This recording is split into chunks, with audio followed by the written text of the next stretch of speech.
விஜயா பார்த்திங்க அப்படின்னா மீனானால அண்ணாமலைக்கு வந்து பிரச்சனை அப்படின்னு சொல்லிட்டு மீனா வீட்டை விட்டு வெளியே அனுப்பிச்சிருவாங்க. மீனாவும் அவங்க அம்மா வீட்டுக்கு போயிடுவாங்க. சரி மீனா கூட ஒரு நாள் தங்கலாம்னு சொல்லிட்டு முத்து வாங்க போயிடுவாங்க. அதுக்கப்புறம் ரவிக்கும் ஏதோ வேலைன்னு சொல்லிட்டு வெளியவே தங்கிடுவாங்க. ஸ்ருதியும் வீட்டில் இல்லை, ரோகிணியும் துரத்திட்டாங்க. ஸோ மனோஜ் பார்த்தீங்கன்னா ஏதோ வேலைன்னு சொல்லிட்டு அவங்களும் வெளியவே தங்கிடுவாங்க. அண்ணாமலை வந்து யாருமே வீட்டில் இல்லைன்னு சொல்லிட்டு ரொம்ப ஒரு மாதிரி இருக்குன்னு சொல்லிட்டு அவங்க ஃப்ரெண்டு பரசுவை வர வச்சு மேலே போய் மொட்டை மாடியில் படுத்துருவாங்க. அப்போ விஜயா மட்டும் தனியாக இருப்பாங்க, தனியாக சாப்பிடுவாங்க. அவங்க இப்போ தான் ஒரு தனிமையை உணர்றாங்க. வீட்டில் யாரும் இல்லாமல் ரொம்பவே ஃபீல் பண்ணுறாங்க.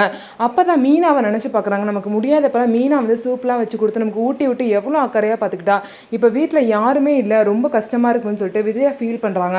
அதுக்கப்புறம் அடுத்த நாள் கிளம்பி போய் பார்வதி வீட்டுக்கு போகும்போது, நீ எப்படி பார்வதி இவ்வளோ நாள் இந்த வீட்டில் தனியாக இருக்க? நேற்று தான் நான் தனிமையை வந்து அனுபவித்தேன், ரொம்பவே கொடுமையாக இருக்குது.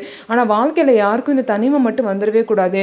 எவ்வளோ சந்தோஷமாக இருந்தேன் என் வீடு, இப்போ வந்து நான் தனியாக இருக்கும்போது எனக்கு ரொம்பவே மனசு கஷ்டமாக இருக்குன்னு சொல்லிட்டு பார்வதி கிட்ட சொல்லி ஃபீல் பண்ணுறாங்க. இதுக்கப்புறமாவது விஜயா வந்து திருந்துவாங்களா, அந்த சிந்தாமணியை பற்றி புரிஞ்சுப்பாங்களா அப்படின்னு சொல்லிட்டு வெயிட் பண்ணி நம்ம பார்க்கலாம். ஸோ நம்ம வீடியோ உங்களுக்கு பிடிச்சிருந்தா நம்ம வீடியோவை லைக் பண்ணிவிட்டு பாருங்கள்.